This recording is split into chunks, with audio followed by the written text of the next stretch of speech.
तो स्टार्टिंग में ऐसी कोई मतलब हैपनिंग हुई आपके साथ में जिन्होंने आपको मोटिवेट किया, इंस्पायर किया कि अब मुझे भी इसी कैरियर में आना चाहिए और लोगों को हेल्प करना चाहिए? क्या है कि हमारी फैमिली शुरू से ही एक्टिव रही है सोशल और कल्चर इवेंट्स के अंदर दिल्ली में। हुँ, पारम फादर तो मेरे से ज़्यादा सोशल पे एक्टिव थे। हुँ, हमारा ग्लोबल जीटीसीए ट्रेड चैम्बर भी बनाया उसके बाद। ओके। बेसिकली ये एंटरप्रेन्योर्स को हेल्प भी कर रहा है। ये हमने कई कंट्रियों में बिजनेस शुरू कर दिया, विजिट भी शुरू कर दी। दुबई, वियतनाम, रशिया, हुँ। उज्बेकिस्तान। मैंने सुना है कि जिसकी ज़िंदगी में चैलेंजेस नहीं होते, उनके पास अपॉर्च्युनिटीज़ नहीं होती। ऐसा वक़्त आपकी ज़िंदगी में आया जिसमें आपने बहुत ही ओवरकम किया, सेल्फ मोटिवेट किया अपने आप को और कोई हुँ, भी मजबूरी आती है, कोई भी बीमारी आती है, वो आपको सिखा के जाती है। बचपन में ही मेरे फादर को पैरालिसिस हो गया था, 90 में ब्रदर की डेथ हो गई थी। नहीं, कमाना खाना दो रोटी है, रहना एक मकान में। आपकी प्रॉपर्टी 10 हो जाएंगी, 50 हो जाएंगी, वो सब कागजों में रहेंगी। बिल्कुल। हम लोग सब जा रहे थे परिवार के साथ। हुँ, हमारा 2 बसों का हेड कोलिजन हुआ, ओह! उसमें 10 डेथ हुई और मैं 6 महीने डेड बेड पे बेड रहे पे हो। बेड पे ओह रहे, ओह माय मतलब गॉड! बेड पे तो। को हर कोई इंसान अपनी टीम को बिल्ड नहीं कर पाता। क्या वो स्ट्रैटेजी रहती है? क्या वो माइंडसेट रहता है? मतलब लोगों को आप कैसे मतलब you are down down to earth person. कोई हाँ जी कहते हैं हम बहुत ज़्यादा ग्रो कर गए, हम बहुत ज़्यादा सक्सेसफुल हो गए, तो हम अलग हो गए। तो अलग रह के तो मेरे मेरे ख्याल उसका कोई एंजॉयमेंट नहीं है। आपका कुछ भी एंजॉय कर रहे हो आप, चाहे सुख है चाहे दुख है, सबके साथ होते हैं तभी उसको एंजॉयमेंट कहलाती है। Good morning friends, today we are with Mister Gaurav Gupta ji and Gaurav Gupta ji, आपका स्वागत है हमारे पॉडकास्ट में। 365 बिलियंस में आपका स्वागत है। थैंक यू जी। और आपने अपना कीमती वक़्त दिया हमें आपसे डिस्कस करने का बिकॉज़ आपकी जो एंटरप्रेन्योरशिप जर्नी रही है और लीडरशिप क्वालिटी आपके अंदर जो देखने को मिली है, हमने काफ़ी सारे इवेंट्स आपके देखे हैं और we are very inspired by your leadership skill and your journey. So मैं चाहूँगा गौरव गुप्ता जी, थोड़ा बताइए मुझे अपने बारे में डिटेल में कि आपका जो संस्था है GTTCI, किस प्रकार से आप काम कर रहे हो? लोगों को आप किस प्रकार से प्रभावित कर रहे हो अपने काम से? Thank you Bhupendra ji for hosting me. It is my honour and privilege. GTTCI, Global Trade and Technology Council of India, is my dream, my vision, and actually it was my passion from since childhood hmm, to be associated, to be meeting more diplomats, embassies, ambassadors in different countries. मैंने खुद भी 25 से 30 countries में travel किया हुआ है। हुँ, और करीब 15 साल पहले जब 2012 के बाद अराउंड, तो मेरा एक मन था कि इसमें एक्टिव कूदें। तो बहुत सारी फ्रेंडशिप सोसाइटी थी, India, Vietnam, India, Ethiopia, India, Indonesia, Romania, उनमें मैंने एक्टिव रोल लेना शुरू किया। और हमारी एक बॉडी थी Indian council for human relation, उसका मैं ट्रेजर हूँ, हुँ, जिसमें अरुण ओसवाल जी चेयरपर्सन है और हमारे मल्होत्रा जी उसके फाउंडर हैं बहुत पुराने। ये मेरे फादर के टाइम से एसोसिएटेड थी, मैं उससे 30 साल पहले से एसोसिएटेड था। तो ओके। वो हम लोग फ्रेंडशिप कल्चर एक्टिविटीज़ वगैरह करते रहते थे। तो एम्बेसडर धीरे धीरे मेरा मन लगता गया इसके अंदर। हुँ, और मैंने कुछ आज की डेट में हमने 100 से ज़्यादा देशों से अपने एम्बेसी के साथ और हाई कमीशन के साथ दिल्ली में अपने संबंध स्थापित किए हैं। हुँ, तो फिर लोगों ने मुझे इंस्पायर किया कि गौरव जी, सोशल चीज़ अपनी जगह है, they will be happy, you are now okay. A global ambassador for them. और तो इसको हम कोई बिजनेस में कैसे कन्वर्ट करें, लोगों को कैसे फ़ायदा पहुंचाएं। तो इसकी परिकल्पना लेके कोरोना के बाद हम लोगों ने global trade and technology council of India का एक विज़न रखा और इसको फॉर्म फॉर्म फॉर्म शेप में लाए। ओके। तो वैसे गौरव गुप्ता जी, आपकी जो जर्नी रही है काफ़ी इंस्पायरिंग रही है। जैसे आपने बताया मुझे आप फादर से प्रभावित हुए स्टार्टिंग में और आपने उस कैरियर को जॉइन भी कर लिया। तो स्टार्टिंग में ऐसी कोई मतलब हैपनिंग हुई आपके साथ में जिन्होंने आपको मोटिवेट किया, इंस्पायर किया कि अब मुझे भी इसी कैरियर में आना चाहिए और लोगों को हेल्प करना चाहिए? एक्चुअली क्या है कि हमारी फैमिली शुरू से ही एक्टिव रही है सोशल और कल्चर इवेंट्स के अंदर दिल्ली में। हुँ, हम दिल्ली की जो 102 साल से ऊपर रामलीला होती है लाल किले पे, हाँ, पहले परेड ग्राउंड में होती थी, अब लाल किला मैदान में होती है माधवदास पार्क में, हुँ, श्री धार्मिक जिला कमेटी। हुँ, मेरे ग्रैंडफादर उसमें एक्टिव रहे हैं, एक्टिव रोल रहा है, उसमें वाइस प्रेसिडेंट रहे हैं। मेरे फादर वाइस प्रेसिडेंट रहे हैं, अब मैं उसको कैरी कर रहा हूँ एक्टिवली। बेटे मेरे सारे, सबको शौक है, तो वो ओके, हमारे ब्लड में है। रेड क्रॉस की स्थापना हमारे बाबा जी ने दिल्ली में उस टाइम सेंट जॉन एम्बुलेंस वगैरह रेड क्रॉस के, हाँ, मेरे फादर भी पैटर्न रहे। और मेरे फादर का तो मैं सोचता हूँ मैं कुछ ही कर पा रहा हूँ। फादर तो मेरे से ज़्यादा सोशल पे एक्टिव थे हुँ, और सामाजिक धार्मिक इन कामों में, मतलब उनका अपना नाम था। मतलब कितने मंदिर भंडारे और कितने चलते थे, हम तो बचपन से देखते आ रहे, तो ब्लड में था। बिल्कुल, तो लेकिन फिर मेरा मन था कि उसको और इंटरनेशनल लेवल पे कैसे ले जाएं और इसको कैसे बढ़ाएं। तो बाकी उनकी तो सारी लेगेसी मैं कैरी कर रहा हूँ, बाकी सारी संस्थाओं से मैं जुड़ा हुआ हूँ, काफ़ी सारी संस्थाएं हैं बिल्कुल, और दिल्ली की सोशल सामाजिक और खाली कमर्शियल। हमने इसको जो बिजनेस के लिए जो चैम्बर को बनाया, तो उसमें GTCI एक हमारा ट्रस्ट है, फाउंडेशन है। दूसरा हमारा ग्लोबल GTCI ट्रेड चैम्बर भी बनाया उसके बाद। ओके। तो बेसिकली आपका जो जीटीटीसीआई है, बेसिकली ये एंटरप्रेन्योर्स को हेल्प भी कर रहा है, हाँ, प्लस लोगों डेफ़िनेटली का इसमें क्या है कि हम लोग बिज़नेस के इसमें हमने कई कंट्रियों में बिज़नेस अब शुरू कर दिया, विज़िट भी शुरू कर दी। ओके, लास्ट ईयर 2-3 साल से हम डेलीगेशन लेके जाने शुरू कर दिए। दुबई, वियतनाम, रशिया, हुँ, उज़्बेकिस्तान और कई सारी कंट्रीज़ में हम लोग गए हैं। हमारे साथ कंबोडिया, हमारे साथ काफ़ी लोग गए हैं साथ में ले जाके हुँ, और वियतनाम में हमने ऑफ़िस एस्टेब्लिश कर दिया है। फ्यूचर मॉस्को मॉस्को में अभी हम करने वाले हैं और उज़्बेकिस्तान में हम काफ़ी बड़ा काम कर रहे हैं सरकार के साथ मिलके और प्राइवेट भी। और हाँ, उसमें मतलब क्या है कि एक क्रेडिबिलिटी एस्टेब्लिश होती जा रही है। हाँ। तो वैसे गौरव गुप्ता जी, जैसे कोई भी एंटरप्रेन्योर होता है, काफ़ी सारी चीज़ें वो फेस करता है अपनी लाइफ में। देखो, हर इंसान की ज़िंदगी में चैलेंजेस आते हैं। मैंने सुना है कि जिसकी ज़िंदगी में चैलेंजेस नहीं होते, उनके पास अपॉर्चुनिटीज़ नहीं होती और अचीवमेंट्स नहीं होते। तो कभी कोई ऐसा वक़्त आपकी ज़िंदगी में आया जिसमें आपने बहुत ही ओवरकम किया, सेल्फ मोटिवेट किया अपने आप को और ग्रैब किया? डेफिनेटली है, कोई हुँ, भी मजबूरी आती है, कोई भी बीमारी आती है, वो आपको सिखा के जाती है। हाँ, मैं सोचता हूँ कि ये आना ज़रूरी है। अगर लाइफ का ग्राफ आप देखोगे ना, जो हॉस्पिटल की टेबल आईसीयू में भी टेबल चलती है, वो ग्राफ हाँ, अप डाउन चलता है। ओके, इसका मतलब यू आर अलाइव। अगर वो स्ट्रेट लाइन है, चाहे किसी भी लेवल पे है, नीचे लेवल पे है, बीच में या ऊपर है, बिल्कुल, इसका मतलब आप डेड हैं। बिल्कुल, तो इसलिए लाइफ में आप ऊँच-नीच आती रहती, चलती रहनी चाहिए। खट्टा-मीठा होता है ना, खाली मीठा खाते रहोगे उसका भी अच्छा नहीं लगेगा, खाली खट्टा खाओगे उसका भी नहीं है। हाँ, तो ये भगवान ने रात-दिन और खट्टा-मीठा, सुख-दुःख एक बैलेंस बना के दिया है हर एक को लाइफ के अंदर। बिल्कुल, इससे आदमी सीखता है। आया लाइफ में काफ़ी कष्ट आते हैं, हर एक के आते हैं, हाँ, कुछ ना कुछ आते हैं। बचपन में ही मेरे फादर को पैरालिसिस हो गया था ओह! जब मैं कॉलेज टाइम में था, 1990 में ही। ओके, 90 में ब्रदर की डेथ हो गई थी, 91 हुँ, में फादर को पैरालिसिस हो गया था जब मैं हुँ, कॉलेज में था। बिज़नेस हमारा था, फैक्ट्रीज़ होती थी। तो हाँ, वो सब कंसोलिडेट भी करा हमने बिज़नेस। फिर मेरा शुरू से मन था कि समाज से बिज़नेस अपनी जगह है, बिज़नेस चलेगा। लेकिन बिज़नेस संभाल के भी आदमी ने कमाना, खाना, 2 रोटी है, रहना एक मकान में। आपकी प्रॉपर्टी 10 हो जाएँगी, 50 हो जाएँगी, वो सब कागज़ों पे रहेगी। बिल्कुल, आप खुद जाके यूज़ भी नहीं कर पाओगे। हाँ, तो मेरे को लगता है पीपल टू पीपल, और यही इसको मैंने डिप्लोमेसी में भी आगे बढ़ाया है। तो हम पीपल टू पीपल डिप्लोमेसी में बिलीव करते हैं। अभी ओके, कोई समाज की बहुत सारी संस्था है। लॉयंस क्लब दिल्ली में से हम बैच में मैं फाउंडर प्रेसिडेंट हूँ। उससे पहले 90 में लॉयंस क्लब दिल्ली डाउनटाउन होता था, उसका मैं फाउंडर प्रेसिडेंट था। या राजस्थान अकेडमी एक हमारी 34 साल पुरानी ऑर्गेनाइजेशन है, उसको मैं प्रेसिडेंट एज अ कैरी कर रहा हूँ। और बहुत सारी संस्था, इन्वेस्टर क्लब में मैं आ रहा हूँ, दोबारा से प्रेसिडेंट आ रहा हूँ इस साल, मतलब 2026 में। और हाँ, उसके वन ऑफ द फाउंडर हूँ, वो भी 34 साल पुरानी संस्था है। तो कॉलेज टाइम से ना हमें लगा कि चलते रहे, करते रहे, मिलते रहे। फिर दूसरा सबसे बड़ा टर्निंग पॉइंट आया मेरे लाइफ में 2012 में। ओके, 2012 में ये मेरी एक्सीडेंट कैसे तो दूसरी लाइफ है। हुँ, हम लोग सब जा रहे थे परिवार के साथ, हुँ, हमारा 2 बसों का हेड कोलिजन हुआ, ओह! उसमें 10 डेथ हुई और मैं 6 महीने बेड पे रहे? बेड पे ओह रहे, ओह माय मतलब गॉड! बेड पे तो हुँ, 3 महीने में उठ गए थे, रिकवरी करने चुके था। मेरा मेजर फ्रैक्चर हुआ था और मैं ट्रैक्शन पे रहा 2 महीने, ओके, और वाइफ को भी फ्रैक्चर था। तो it was hmm, like a second, भगवान ने सबकी वो बचाई। तब से मेरा मन ज़्यादा हो गया कि मैं कहा लाइफ में कुछ नहीं है, एक दिन में सबने चले जाना है।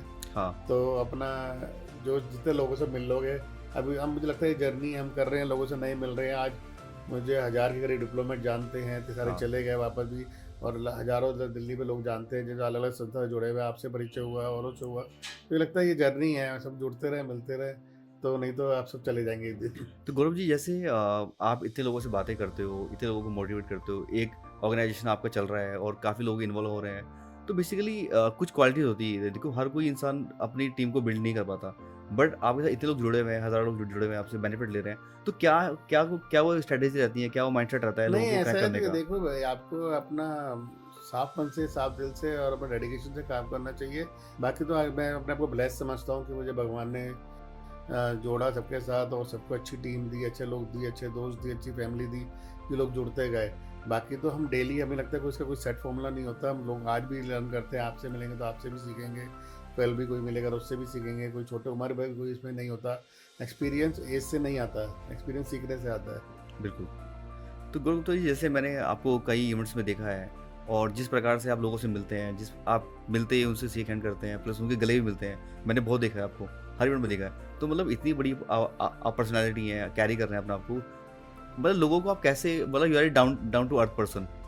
नहीं, ऐसा कुछ नहीं है। हम लोग सब सब सेम हैं, सब एक ही उससे बने हुए हैं और एक ही चीज़ कैरी करते हैं। कोई अगर कुछ मैं नहीं समझता मैंने कुछ ज़्यादा अचीव करा, भी तो करना है, काम कर रहे हैं। और कुछ अचीवमेंट कर भी लेंगे तो उसके बाद ये मतलब नहीं कि हम ऊपर हो गए, ऊपर जाके करेंगे क्या, अलग-अलग थोड़ी रहेंगे। हाँ, अगर आदमी कोई अचीव भी करता है, वो अपने सबके लिए करता है, सबके साथ एन्जॉय करने के, सबसे मिलने के लिए करता है। अगर बिल्कुल। कोई हाँ जी कहते हैं, हम बहुत ज़्यादा ग्रो कर गए, हम बहुत ज़्यादा सक्सेसफुल हो गए, तो हम अलग हो गए। तो अलग रह के तो मेरे मेरे ख्याल उसका कोई एन्जॉयमेंट नहीं है। आपका कुछ भी एन्जॉय कर रहे हो आप, चाहे सुख है चाहे दुःख है, सबके साथ होते हैं तभी उसको एन्जॉयमेंट कहलाती है। और मैं मानता हूँ असली सक्सेस ही वही है कि सब साथ एक साथ मिल के रहते हैं, एक प्लेटफ़ॉर्म पे रहते हैं। और देखो भगवान ने किसी को ब्लेस बनाया है, किसी के पास कोई शक्ति है, किसी के पास कोई पावर है, किसी के बिल्कुल। पास कोई टैलेंट है। और पैसा और हर चीज़ तो कम ज़्यादा टाइम समय के हिसाब से चलती रहती है, लेकिन बाकी सब में भगवान ने कुछ ना कुछ दिया है। तो इसलिए मैं नहीं समझता कि कोई इसमें मैं कुछ एक्स्ट्रा करता हूँ। मुझे लगता है सब अच्छे, जो दिल से मिल रहा है मिल रहा है, जो अच्छा मिल रहा है मिल रहा है, और वो है कल हो ना हो। तो गौरव जी, जैसे आप you are working in different different countries और आप इंडिया को रिप्रेजेंट भी कर रहे हो, प्लस लोगों को हेल्प भी कर रहे हो। तो जो जैसे बहुत सारी इंडस्ट्री है, बैंकिंग इंडस्ट्री है, आपका एफएमसीजी कंपनीज़ हैं, आईटी कंपनीज़ हैं, आपका सॉफ्टवेयर कंपनीज़ हैं, रियल एस्टेट कंपनीज़ हैं। तो बेसिकली आपका जो टीटीसीसीआई है, बेसिकली किन इंडस्ट्रीज़ को आप टारगेट करते हो और कौन के लोगों को हाँ, आप हेल्प कर सकते हो? ये एक्चुअली आपका बड़ा अच्छा क्वेश्चन है। हम लोग ना सेक्टर फोकस नहीं है, ओके। हमारे पास सारे सेक्टर्स हैं। और हुँ, जो ब्लेसिंग मैं आपको बता रहा हूँ, हमारे पास मेंबर अब इंडिया से भी हर शहर से मोस्टली जुड़ गए हैं मेंबर। दुबई में, वियतनाम में भी हमारे मेंबर हैं, दुबई में हो चिन मिन, हनोई, और काफ़ी सारी सिटीज़ स्टेट से जुड़ रहे हैं हमारे पास। दुबई में है, मॉस्को में है, उज़्बेकिस्तान में भी है, हम लोग काम कर रहे हैं। और सेक्टर क्या है, एजुकेशन सेक्टर है, हॉस्पिटैलिटी सेक्टर हुँ, है, मेडिकल सेक्टर है, तो एजुकेशन सेक्टर है। बिल्कुल, और उसके अलावा जितने पावर, माइनिंग जो सेक्टर है, देखो हर कोई हर काम नहीं कर सकता। बिल्कुल, no one is perfect in this world. हम राइट। सोचते हैं कि जैसे जो चीज़ का जो एक्सपर्ट हो, उसका वही कनेक्शन होना चाहिए और वो उसी को आगे ले जाना चाहिए, उसको उससे हम लोग कनेक्ट कराते हैं। तो अगर कोई स्टार्टअप ओनर अपनी इंडस्ट्री को या अपने काम को कनेक्ट करना चाहे आपकी कंपनी से, आपके रेफरेंस दे से, आर मोस्ट वेलकम। तो what are the formalities? Startup हुँ, है या कोई एस्टेब्लिश है या कोई हुँ, अपकमिंग है या कोई सोच रहा है, हुँ, हम लोग ये नहीं कहते, हम कोई बिज़नेस की गारंटी नहीं करते कि हम आपको बिज़नेस कराएँगे, ऑर्डर दिलाएँगे। We are hmm, not a marketing company, बिल्कुल, we are a platform, we are chamber. हम हुँ, लोग उसको पहले ही माइंड क्लियर कर देते हैं कि आपको इसमें ज़्यादा, हम आपको अगर आपको माना एक प्रोडक्ट डील करना है या आपको एजुकेशन का काम करना है, किस कंट्री में करना है, तो हुँ, हमको डायरेक्ट अपने अपने चैम्बर के लेटर हेड से और उस एम्बेसी के direct counsellor, ambassador, deputy ambassador, trade commissioner से बुलवा देंगे, बिठा देंगे, ओके, और उस कंट्री से हम लेटर भी मंगा देंगे। कई हुँ, बार छोटे-छोटे बहुत चीज़ें आती हैं लाइफ में, कई बार किसी ने हमारे को अप्रोच किया है, मैं नाम नहीं लेना चाहूँगा, कंट्री में हाँ, बिज़नेस पे कई बार प्रॉब्लम आ जाती है उनको, हुँ, तो उनको फिर वो सॉल्यूशन मिला है। हमने उनको बीच में आगे चल के हम इंटरवीन किया है, लेटर लिखा है, हुँ, तो उससे उनको लगता है कि रिलायबिलिटी होती है, क्रेडिबिलिटी होती है, तो वो दे रिस्पॉन्ड। माना ओके, किसी ने पेमेंट ले ली एडवांस किसी कंट्री में, हाँ, उसका सामान नहीं आया, हाँ, जो हमारे पास आए घूमते हुए कि गौरव जी इसमें आप क्या हेल्प कर सकते हैं। मैंने कहा जो भी आपका मैटर है उसको लिख के दीजिए। हाँ, वो हमने एम्बेसी को फॉरवर्ड किया, तो एम्बेसी ने आगे अपनी कंट्री को फॉरवर्ड किया, तो वो उस पिक्चर में आ गए। अच्छा, जितने एक्सपो हो रहे हैं इंडिया के अंदर, इंडियन हुँ, एक्सपो मार्ट है सबसे बड़ा नोएडा में, उससे हम लोग पार्टनर हैं। भारत मंडप में एक्सपो होते हैं, अभी यशोभूमि में एक्सपो था लास्ट मंथ, हाँ, हम उसके साथ कोलैबोरेशन कर रहे हैं। हुँ, उसमें क्या है कि जैसे अभी राइस की सबसे बड़ी एक्सपोर्ट एसोसिएशन की 30-31 तारीख को भारत मंडपम में शो हो रहा है। हुँ, उसमें हमने कई देशों के बायर बुलाए हैं, जिसमें वो उनको फ्री स्टे और ट्रैवल दे रहे हैं। ओके, हम लोग उसके ग्लोबल पार्टनर है, ग्लोबल आउटरीच पार्टनर। ओके, तो क्या है कि बायर हो या सेलर हो, कोई ना कोई सबको आपस में मदद मिलती है। मदद मिलती और है, एक्चुअली क्या है कि हमारा थोड़ा-सा बीच में लाने से, देखो हम चाहते हैं कि सब ईमानदारी से काम करें तभी ग्रो हाँ, करेंगे। बिल्कुल, हम उसपे कोई गारंटी नहीं करते कि जी हुँ, हम बहुत अच्छा आपको डायरेक्ट ये कह रहे हैं कि आपका ये बायर सीधा हुँ, आपको अच्छे रेट देगा। वो बिज़नेस की डील आपस में उनकी दोनों की सबकी म्यूचुअल होती है। हाँ, हम कहते हैं कि हमारे मेंबर बनो, जुड़ो हमारे साथ और आगे अपने काम को बढ़ाओ। बिल्कुल। तो कोई अगर स्टार्टअप ओनर अभी डोमेस्टिक मार्केट में काम कर रहा है और उसको ग्लोबली काम करना है, तो हम बेसिकली क्या क्या हाँ, ध्यान ये रखिए आपने बातों को? पूछा, यही मैं हाँ, बताना चाह रहा हूँ। हुँ, जैसे अभी वियतनाम है, वियतनाम से हाँ, सबसे ज़्यादा अपकमिंग है, इंडिया से काफ़ी माल दे भी रहा है, ले भी रहा है, क्योंकि उसका हुँ, एफटीए यूएस से भी है। हाँ, चाइना का सारा माल आपको पता है बाई रोड वियतनाम से आ रहा है काफ़ी सारा। बिल्कुल, हाँ, तो वियतनाम में भी क्या है कि जैसे नेक्स्ट मंथ भी एक एग्जीबिशन है, अक्टूबर एंड से लेकर नवंबर फर्स्ट वीक में हुँ, हनोई में एग्जीबिशन है, हुँ, जिसमें कम से कम 3000 स्टॉल हैं। ओके, इतनी बड़ी एग्जीबिशन हो रही है, जिसमें ग्लोबल एग्जीबिशन है। हुँ, तो एम्बेसी से हमें इनविटेशन आया हुआ है, जिसको मैंने शेयर कर दिया है सबको, ग्रुप में भी शेयर किया है, अपने सोशल मीडिया पे भी शेयर किया है, हुँ, कि किसी ने भी वहाँ पे स्टॉल लेना है, जिसकी हाँ, स्टॉल की वैल्यू लाखों रुपए होती है, हमारे को 9 मीटर का स्टॉल फ्री है। हुँ, ओके, तो आपको कोई भी नई कंपनी हो, एस्टैब्लिश कंपनी हो, उसको वियतनाम मार्केट एक्सप्लोर करनी है, हुँ, South East Asia market explore करनी है, और ये होती है सब ग्लोबल प्ले फेयर होते हैं, तो ये नहीं कि इसमें एक ही कंट्री या एक रीजन के लोग आते हैं, आसपास के और 10 लोग होते हैं, उनसे मिलकर अपना काम कर सकते हैं। बिल्कुल। गौरव जी, जैसे बहुत सारे इंस्टीट्यूट्स हैं इंडिया के अंदर, काफ़ी यूनिवर्सिटीज़ हैं, वो चाहते हैं ग्लोबल स्केल करना। तो जैसे किसी कंपनी के पास कोई डिजिटल प्रोडक्ट है, आजकल जैसे आप जानते हैं आफ्टर कोविड आईटी इंडस्ट्री ने बहुत बूम किया है और they are learning Facebook Meta ads, website designing and social media marketing. और जो लोग सोशल मीडिया पे काम कर रहे हैं बहुत जल्दी स्केल भी करते हैं। तो अगर किसी कंपनी को लॉन्च करना हो अपना को ग्लोबली इन वियतनाम और अदर कंट्री, तो what are the formalities behind it? Definitely क्या होता है कि देखो हमें कुछ अपनी चीज़ बेचनी है तो हमें उनको अप्रोच करना पड़ेगा। हाँ। तो वियतनाम है, जैसे आपने नाम लिया, चाहे उज्बेकिस्तान है या कोई भी अफ्रीकन कंट्रीज़ है, जो साउथ ग्लोबल की कंट्रीज़ है, सारी हमारे बायर्स हैं मोस्टली। हाँ। तो उसमें क्या है कि हमें, जैसे आपका कोई जो प्रोफाइल है वो हम आप अगर हमें देते हैं तो हम कंट्री को भी भेजते हैं, वहाँ पे पहले एम्बेसी को लिखते हैं लेटर, और एम्बेसी वहाँ से हमें लोकल चैम्बर से कनेक्ट कराती है। क्योंकि जैसे हमारे पास इंडिया में हम चैम्बर चला रहे हैं, हर कंट्री में बहुत सारे चैम्बर हैं, इंडिया में भी बहुत सारे चैम्बर हैं, उनके पास डाटाबेस होता है कौन सा किस कंट्री में। क्योंकि देखो एम्बेसडर भी लिमिटेड हर एक की नॉलेज होती है कि उसको पता है कि अगर यहाँ इंडिया, आपको मैं इसको वाइस वर्सा बोलता हूँ कि इंडियन एम्बेसडर अगर वहाँ अपॉइंटेड है किसी कंट्री में, उससे आपको क्वेश्चन पूछो तो वो क्या करेगा, वो यहाँ के चैम्बरों को अप्रोच करेगा, यहाँ के। तो सेम वाइस वर्सा इसको इस तरीके से लेना पड़ता है कि आपकी कोई भी प्रोडक्ट की इंक्वायरी है, आईटी की इंक्वायरी है, तो हम उनके चैम्बरों की लिस्ट मंगाएंगे, उनके कोई भी फेयर हो रहे हैं, कोई भी एक्सपोर हो रहे हैं, तो अपॉर्चुनिटी आ रही है उनकी तरफ से, वो आपको सीधा आए, इनसे आप मिले। और फिर दिल्ली में भी ये लोग आते रहते हैं, डेलीगेशन आते रहते हैं। अभी 2-3 हमारे यहाँ से कोलैबोरेशन हुए हैं, हमारे मेंबरों के थ्रू हुए हैं, एम्बेसी के थ्रू हुए हैं। ऑस्ट्रेलिया की एक एजुकेशन फिनटेक कंपनी आई है, एजुकेशन की आई है, वो कुछ नई चीज़ लॉन्च करना चाह रहे हैं इंडिया में। हमारे एक मेंबर हैं, बहुत बड़े पब्लिशर है लक्ष्मी वाले, तो उन्होंने उनसे कोलैबोरेशन कर दिया और वो नवंबर में इंडिया में लॉन्च कर रहे हैं उसको कॉलेज में। तो जैसे वो कंपनी आई थी इंडिया में, एम्बेसी ने इंट्रोड्यूस करा, हमारे को भेजा, हमने आगे अपने मेंबर को सर्कुलेट करा, उनका आपस में मैच मेकिंग हो गया, कोलैब हो गया उनका। उन्होंने डायरेक्ट किया तो मुझे बाद में बताया खुशखबरी की हमने कर लिया, अब पार्टी है करनी है, तो इन्वाइट करना है, तो पता लगा, अच्छा लगा, मुझे बड़ी खुशी हुई उन्होंने करा। तो ऐसे सेम अगर हमारा कोई प्रोडक्ट हमें बाहर जाना है तो हमें पहले वहाँ अप्रोच करना पड़ेगा, हम आपको कनेक्ट कराएंगे, फिर विजिट भी हो सकती है। बाई चांस आपको जैसे वियतनाम फेयर में जाना है, उसमें आप देख लो सेक्टर कौन से हैं, तो वहाँ जाएंगे तो आपको 100 जने एक साथ मिल जाएंगे। और क्या है कि इंडियन एम्बेसी भी वहाँ पे आपको सपोर्ट करेगी, और हमारी जो वियतनाम एम्बेसी इंडिया में वो भी आपको सपोर्ट करेगी। वो आपको कुछ लिस्ट दे देगी कि ये लोग इनसे मिल रही है, तो आप इनको मेल पे भी कॉरेस्पॉन्डेंस करके व्हाट्सएप के थ्रू भी कनेक्ट कर सकते हैं। देन मीटिंग एंड बिजनेस हिसाब से आप बढ़ा सकते हैं। मतलब हम लोगों को खाली सोशल मीडिया पे या खाली प्लेटफॉर्म पे भी नहीं होगा, 1-to-1 मार्केटिंग करनी पड़ेगी। बिल्कुल, तभी स्केल कर सकते हैं, तभी स्केलिंग कर सकते हैं। अब जैसे उज्बेकिस्तान में हम काम कर रहे हैं, उज्बेकिस्तान की अंडीजन रीजन है बड़ी, ताशकंद के पास, उनकी एक कोंकण यूनिवर्सिटी है मेडिकल, उसको हम इंडिया में एक्सक्लूसिव कर रहे हैं मार्केटिंग। तो वो वहाँ पे आगे उनका बहुत बड़ा प्लान है, फर्स्ट फैमिली की यूनिवर्सिटी है, मतलब फैमिली लोग जुड़े हुए हैं, अच्छे लोग। उनका ये प्लान है आगे 51 एकड़ के अंदर इंडियन सिटी डेवलप करना, जिससे इंडियन हजारों बच्चे वहाँ जाएं। और उसके साथ हमने गंगाराम का टाई अप करा दिया है।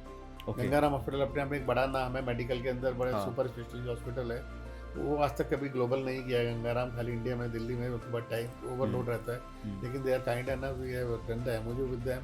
उनको हम लोगों ने उज्बेकिस्तान यूनिवर्सिटी टाई अप करा दिया, जिससे उनकी स्किलिंग, उनकी एजुकेशन, उनका मेडिकल सिस्टम सब कुछ अपग्रेड होगा।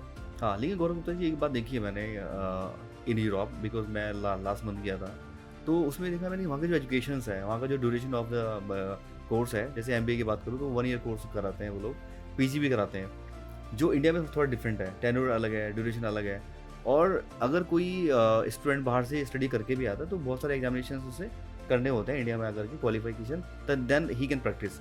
अगर मैं MBBS की बात भी करूँ तो ऐसा कुछ UGC की साइड से कुछ दिया हुआ है? नहीं, देखो जो इंडियन गवर्नमेंट के रूल है वो हमें मानने पड़ेंगे। इंडियन गवर्नमेंट के रूल जो है कि जो भी इन सब CIS कंट्रीज है, रशिया है, कोई भी आप मेडिकल करके आते हैं तो यहाँ पे NMC से आपको, नेशनल मेडिकल काउंसिल के एग्जाम क्लियर करना पड़ता है, वो आपको करना पड़ेगा। लेकिन हमारी जो यूनिवर्सिटी है उसके साथ एक एडिड एडवांटेज है कि गंगाराम की उसके पीछे बैक है, तो गंगाराम का एक नाम भी है, ब्रांड भी है, और गंगाराम की नॉलेज है, तो बच्चों को नॉलेज ज़्यादा मिलेगी। आगे उनके फ्यूचर ब्राइट है, उनको यहाँ पे जुड़ने का ज़्यादा मौका मिलेगा। यहाँ पे कल को उनकी इंटर्नशिप वगैरह टाइप की, या जो उनको उसे क्या कहते हैं एजुकेशन में उनको बीच में कुछ नॉलेज लेनी है, पार्टनर बनना है, तो गंगाराम विल बी देयर। तो इस तरह से क्या है कि हमें सिलेक्ट करना पड़ेगा। बाहर हजारों, इंडिया में तो इतने 22 लाख एग्जाम देते हैं, नीट के कितने देते हैं, लाख सीटें भी नहीं है। तो 20 लाख जो एक्सपीरियंस है उनको तो कहीं ना कहीं जाना पड़ेगा, जाएंगे। इंडिया में इतने कॉलेज बन ही नहीं सकते, इतना हो नहीं सकता। तो ये है कि जहाँ बाहर अवेलेबल है, जो उसमें सिलेक्ट करे, बच्चे के पास ऑप्शन होती है। बच्चे यूरोप और US से भी जाते हैं, जहाँ 5 टाइम्स कॉस्ट है, तो उसमें एग्जामिनेशन भी नहीं देना पड़ता। बिल्कुल। तो एग्जामिनेशन तो मुझे नहीं लगता अच्छी, जो गवर्नमेंट ने नॉर्म्स बनाए हैं, we should follow, everybody should follow. या ओके। तो गुरु गुप्ता जी, इन दी एंड मैं पूछूँ आपसे कि ऐसा क्या संदेश दोगे आप हमारी ऑडियंस को जो आप क्या जुड़ना चाहते हैं और किस प्रकार से क्या प्रोसेस है उस चीज़ का? नहीं, ऐसे सबका वेलकम है। हमारा हम सारी जगह प्रेजेंस है, हमारे जितने सोशल मीडिया में लिंक्डइन है, फेसबुक है, हमारी वेबसाइट है, व्हाट्सएप, सारे हमारे चलते रहते हैं। इवेंट्स हम कंटिन्यूटी हाँ। करते रहते हैं, इन्विटेशन सबको भेजते रहते हैं। हुँ, अभी इस हफ्ते हमने अपनी दिवाली की ग्लोबल डिप्लोमेसी गाला नाइट करी है, जिसमें 40 से करीब देशों के 100 राजदूतों और डिप्लोमेट्स ने भाग लिया। तो ये हाँ। कनेक्शन का मौका है। अभी हमारा साउथ अफ्रीका शुरू हो रहा है, अच्छा काम कर रहे हैं साउथ अफ्रीका से। हुँ, नेपाल, जो इंडियन गिरमिटिया वाली कंट्रीज़ हैं, हाँ। नेपाल, सूरीनाम, मॉरिशस, इससे ऑलरेडी हम अच्छा काम कर रहे हैं। मतलब हुँ, जहाँ इंडिया सब जुड़ना चाहते हैं या वो हुँ, इंडिया से जुड़ना चाहते हैं, हुँ। तो हम लोग एक ब्रिज का काम करते हैं। और तो जी आपसे मिलके बड़ा अच्छा लगा मुझे और नहीं, मेरे काफ़ी लिए मुझे बहुत अच्छा लगा काफ़ी आपका। बाकी हाँ। आपके माध्यम से मैं यही कहना चाहूँगा, हुँ, किसी को भी आपके माध्यम से जुड़ना है, वो आए, देखे। मतलब आप ये समझ के ना, मेरे को शुरू से समझाना पड़ा, लोग एम्बेसी का मतलब सीधा वीज़ा समझते हैं, या वीज़ा समझते हैं, या दूसरा नंबर सोचते हैं कि हम गए तो एम्बेसडर से हमारा इम्पोर्ट एक्सपोर्ट शुरू हो गया। हाँ। नहीं, ये बेसिकली एक माध्यम है, ये मेहनत करनी पड़ेगी आपको ही। हुँ, आपका प्रोडक्ट वर्ल्ड क्लास होना चाहिए, फिर वो हाँ। उसको आपको हम डायरेक्ट रीच करा देंगे।